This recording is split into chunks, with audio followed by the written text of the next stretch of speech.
ਅਸੀਂ ਕਰਾਂਗੇ Cartesian product ऊपर बेस्ड ऑर्डर पेयर ऊपर बेस्ड कुछ क्वेश्चंस। हाँ जी बच्चे, so question number 1, A cross B set है, कुछ दे रखे थे elements, you have to find set A and set B। हुण इहदे नाम लिखिया नहीं set A and set B। जिहड़े कैपिटल लैटर्स हुंदे हैं ना बच्चे, कैपिटल लैटर अंडरस्टूड है कि ये सैट की गल करी जा रही। जे मैं फाइंड करना है कैपिटल A ते कैपिटल B, इनका मतलब कैपिटल A की एक सैट है, मैं सैट A फाइंड आउट करना है ते सैट B फाइंड आउट करना है। सो A क्रॉस B च जिन्ने भी पेयर सी सारे ऑर्डर विच सी, कल असीं करिया सी। जेड़ा इन्हां दा पहला एलीमेंट है, पहला एलीमेंट वो किनू बिलोंग करेगा, पहले सैट नूं, ते जेड़ा सेकंड वाला एलीमेंट है ना, सेकंड वाला एलीमेंट वो किनू बिलोंग करेगा, सेकंड वाले सैट। ये आपां कल करिया सी। जे कोई बच्चा अज नवा है तो डिस्क्रिप्शन च लिंक मैंशन है, पहला डे 1 देखो, फिर डे 2 ते आना। सो ए सैट विच की आना है, पहले एलीमेंट x, फिर x आ गया, लेकिन मैं एक बार लिख चुकी, दोबारा नहीं लिखना क्योंकि सैट विच रैपिटेशन अलाउड नहीं होती। हाँ जी, मैं x दोबारा नहीं लिखना, y आ गया जी, बिल्कुल y लिख दो। फिर पहला एलिमेंट y आ गया, लेकिन नहीं लिखना क्योंकि सैट च असी कुछ भी रिपीट नहीं करते। फिर z आ गया तो मैं z लिखता जी पहले नंबर पे। हाँ जी, फिर z आ गया, हुण असी दोबारा नहीं लिखना क्योंकि सैट दी जिहड़ी खासियत है, सैट दी जिहड़ी डेफिनेशन है वो की कहते repetition is not allowed in set. हाँ जी, नेक्स्ट बी सैट विच बच्चे की आएगा, सेकंड वाला एलिमेंट P Q, लेकिन असी एक बार लिखने हैं क्योंकि सैट विच रैपिटेशन अलाउड नहीं है। एक नंबर वास्ते क्वेश्चन अच्छा सी। फिर रिपीट कर रही हाँ, A क्रॉस B कोई भी सैट है, ऑर्डर्ड पेयर दिते होंगे, पहला एलिमेंट पहले सैट का होएगा, दूसरा एलिमेंट दूसरे सैट का होएगा। ऐसा तुसी A ते B लिख सकते हो, पहला एलिमेंट A सैट च लिख दो, दूसरा एलिमेंट B सैट च लिख दो। हाँ जी, अगे आने जी क्वेश्चन नंबर 2, इंपॉर्टेंट है क्वेश्चन। ये क्वेश्चन है जिहड़े स्कूल्स दे विच ना हर बार एग्जाम च आए जाते हैं। हुण आ क्वेश्चन था, हुण 1 मार्क्स च पिछले साल तो आ रहा है, उस तो पहला ये क्वेश्चन 2 मार्क्स च आंदा सी, ये क्वेश्चन भी 2 मार्क्स च आंदा सी। केवी स्कूल वाले वास्ते क्वेश्चन बहुत ज़्यादा इंपॉर्टेंट है, बाकी सबको अच्छा करना चाहिए, बड़ी अच्छी नॉलेज देता है। If n is equal to 3 मतलब A सैट विच 3 एलिमेंट है, n इज इक्वल टू 2 मतलब B सैट विच 2 एलिमेंट है, x, y, 2, z, 1 are in A cross B मतलब तुहानू दस के बेवकूफ बनाया की कह रहे हैं जी A क्रॉस B की कुछ है, आ एलिमेंट्स है, बहुत सारे एलिमेंट है, लेकिन 3 एलिमेंट्स हम दसते x, 1, y, 2 ते z, 1 और भी एलिमेंट है, पर सानू 3 एलिमेंट दसते। तो तुसी A ते B पता करना है। तुहानू पता है A सैट च कितने एलिमेंट है, 3 एलिमेंट है। कितने एलिमेंट है, 3 एलिमेंट ते तीनों ही डिफरेंट होने चाहिए है। जे तुहानू इत्थों मिल रहे पहला एलिमेंट x, दूसरा एलिमेंट y, तीसरा एलिमेंट z, क्योंकि पहले सैट नूं बिलोंग करते हैं। हाँ जी, x, y, z। तुसी कहो तुसी इनू ए सैट का नाम किवें दे सकते हो, ए सैट च कुछ होर भी तो एलिमेंट आ सकते सी, क्योंकि सानू A क्रॉस B दे सारे एलिमेंट नहीं पता, सारे एलिमेंट थोड़ी पता है। असी इन्हां तीनों दे बिहाफ ते किवें कह सकते हैं कि ए सैट च आही 3 एलिमेंट होंगे। तो ध्यान नाल सुनो, जे नोट कर रहे हो तो कॉपी छोड़ दो। पहला एलिमेंट पहले सैट का होएगा, जेडे पहले एलिमेंट दिखते पे सी ना वो मैं लिख के उन्हें पहले सैट का नाम देता। फिर मैंने उन्हें एक हिंट देता कि ये सैट च 3 ही एलिमेंट आते हैं, ते अपने कोल भी 3 ही एलिमेंट आए, तीनों डिफरेंट है। सो ए सैट ओके। कितने दस्या साडा आंसर ठीक है, इन्हें दस्या जी साडा आंसर ठीक है, क्योंकि ए सैट च तो 3 ही एलिमेंट आए। Got it. Next B set च कितने एलिमेंट आने 2, सो बाद वाले एलिमेंट 1 2 1, सो बाद वाले जेडे एलिमेंट है वो सी लिख ली, लेकिन उन्हें क्या आने ही 2 है, सो ये 2 एलिमेंट बी सेट दे होंगे। आ क्वेश्चन बहुत कंफ्यूज करने वाला ते बहुत ज़्यादा इंपॉर्टेंट है। हाँ जी, स्क्रीनशॉट लो बच्चे, आगे चलते हैं।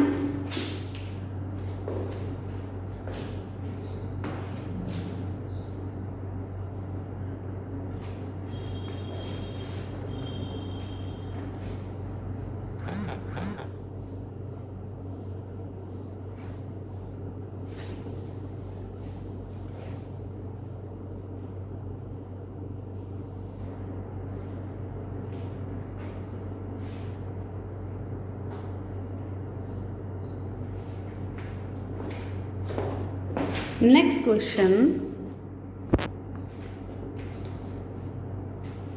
बच्चे वेरी वेरी इंपॉर्टेंट क्वेश्चन, चाहे पंजाब बोर्ड चाहे CBSE बोर्ड, हर बच्चे वास्ते क्वेश्चन इंपॉर्टेंट है। हुण बड़े ध्यान नाल देखना है क्वेश्चन ते आम तो पहला कुछ कॉन्सैप्ट जेडे मैं तुहानूं कल करवाए सी अज रिमाइंड करवा रही हां। आपां कल की करिया सी, क्वेश्चन नूं हले आपां नहीं देखिया जी। A क्रॉस B च कितने नंबर ऑफ एलिमेंट होंगे, मैं शायद नोट लिखवाया सी, तां कितने होंगे जी NA into NB, got it. अगर मैं पूछा number of element B cross B च कितने होंगे, तुसी कहोगे NB इंटू NB।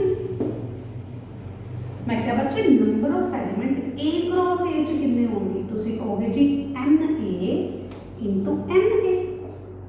मैं क्या बच्चे number of element C cross C च कितने होंगे, तुसी कहोगे NC इंटू NC। जिन्हें C च एलिमेंट है जिन्हें C च। मैं क्या बच्चे number of element B cross C च कितने होंगे, तो आड़ा जवाब पता क्या आएगा, number of element in B into number of element in C, NB into NC। सो हुण आपां अपने क्वेश्चन ते चलदे, आपां कल करिया सी तां हुण असीं अज इहनूं रिवाइज करिया तां इहदे उपर बेस क्वेश्चन स्टार्ट करदे हां जी। आई थिंक अज दा question number 3, the set A cross A has 9 elements. की कहता बच्चे A क्रॉस A कुल कितने एलिमेंट है 9, पर तुसी पता की क्या मैडम NA क्रॉस A का आंसर पता कितना होता है, NA number of element in A into number of element in A, number of element in A into number of element in this. हुण इत्थे तां लड़ाई होगी, लड़ाई जदों हो जाती है ना बच्चे, उदों की होंदा पहला दिखाइए लड़ाई हुई किवें। आ कहता कि NA क्रॉस A मेरे इक्वल, 9 कहता NA क्रॉस A मेरे इक्वल, ता NA इंटू NA कहता नहीं जी NA क्रॉस A मेरे इक्वल। आ कहता है मेरे इक्वल है, आ कहता NA क्रॉस A मेरे इक्वल है, फिर लड़ाई किन्ना दी इन्हां दी।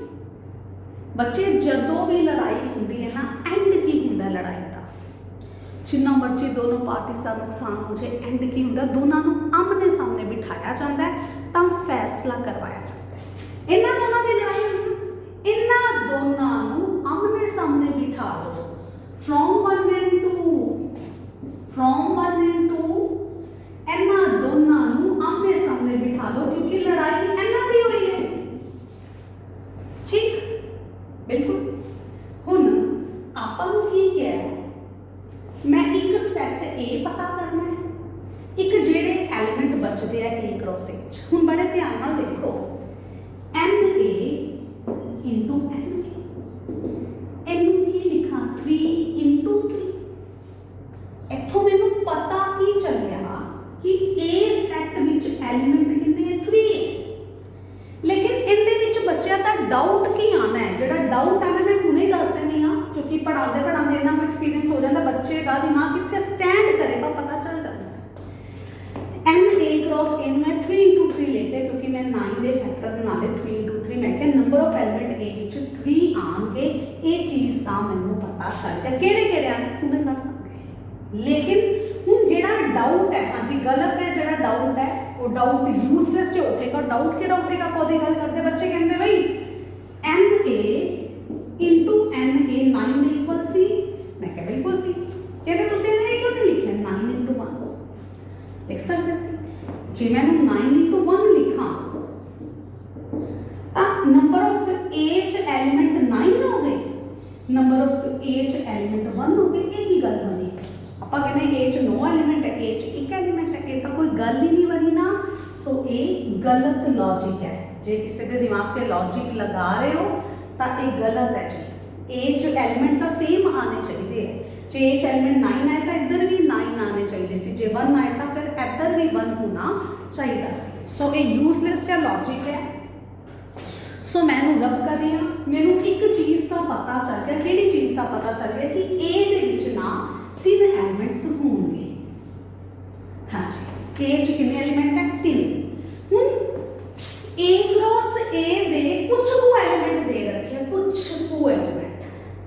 कुछ को एलिमेंट दे रखे -1 0 0 ए क्रॉस ए। हाँ जी, ए क्रॉस ए च ना तुहानूं पता है टोटल 9 एलिमेंट आने हैं। उन्हां विचों 2 एलिमेंट दे रखे, जिहड़े 2 एलिमेंट सानूं दिते होए वो असीं लिख लिए जी, लिख लिए जी। पहला एलिमेंट पहले सेट का मतलब ए सेट च की आ रहा है -1 ते 0। पहला एलिमेंट पहले सेट का, दूसरा एलिमेंट दूसरे सेट का, मतलब दूसरा एलिमेंट है 0 ते 1, वो भी दूसरे सेट का है, लेकिन दूसरा सेट है कितने यही है। इनका मतलब ए सेट च की आया -1 0 ते 1 इकट्ठा कर दो। ए सेट का चीज एक है, ए सेट का कोई डबल तो थोड़ी ना, ए सेट एक ही है। सो -1 0 0 1 0 2 बार नहीं लिखनी सी क्योंकि रेपिटेशन अलाउड नहीं है। तो ए सेट च एलिमेंट -1 0 1 तो असी ए सेट पता करना सी। ए सेट सानू पता चल गया। हुण की पूछ गया अगली गल कि remaining element of A cross ए च टोटल 9 एलिमेंट सी, 2 सानू दे रखे 7 element, 7 elements we have to find. So वो बाकी 7 एलिमेंट असी कैलकुलेट करते हैं जी। हाँ जी बच्चे स्क्रीनशॉट इस साइड का लो, मैं बोर्ड रब करना है जी।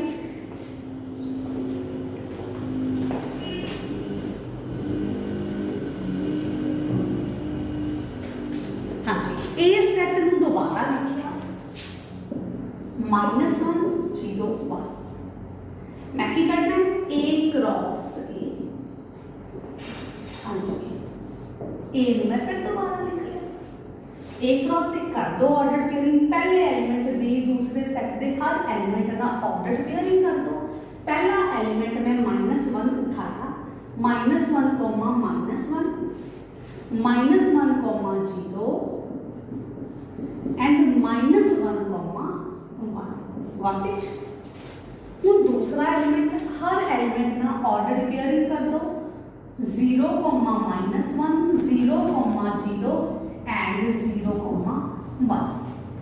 सेकेंड एलिमेंट दी हर सेट ना ऑर्डर पेयरिंग करती। हूँ थर्ड एलिमेंट उठाओ, हर एलिमेंट ना ऑर्डर पेयरिंग कर दो। हाँ जी की होएगी जी 1 -1 पहला एलिमेंट नाल ऑर्डर पेयरिंग, फिर दूसरे नाल, फिर तीसरे 1 0 एंड 1 1।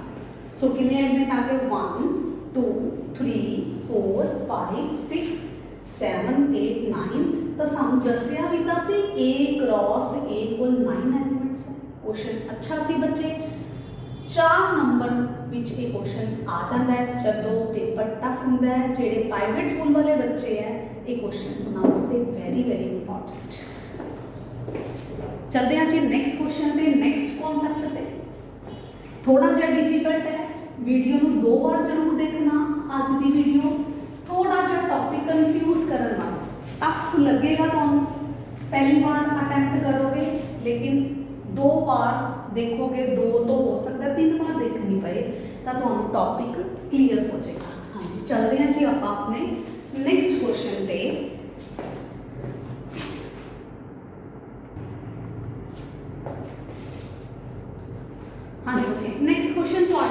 बहुत सिंपल है, बहुत बार 1 मार्क से क्वेश्चन आया है। Number of element A set च 5 बी च 4 एन ए क्रॉस बी दसो, बिल्कुल अच्छी तरह याद है जी, M A into M B.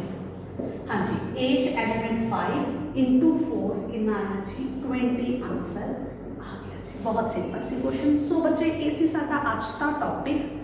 तो बच्चे साडा जिहड़ा फर्स्ट टॉपिक है, जिहड़ा रिलेशन एंड फंक्शन का base C Cartesian product ordered pair, वो साडा कंप्लीट हो चुका है। मेन टॉपिक साडा कल तो आएगा रिलेशन। सो वीडियो अच्छी तरह देखनी है। आज मिसलीनियस मतलब कुछ क्वेश्चन टफ सी, टॉपिक तो हट के सी, वो क्वेश्चन असी लए सी। सो अपना टॉपिक इन्ना ही है, कंप्लीट है। सो बच्चे हाँ जी, 1 मिनट वेट करना। सो बच्चे वीडियो अच्छी लगे लाइक शेयर जरूर करना, चैनल को सब्सक्राइब नहीं करिया तो सब्सक्राइब करना। कल फिर मिलांगे सेम टाइम। थैंक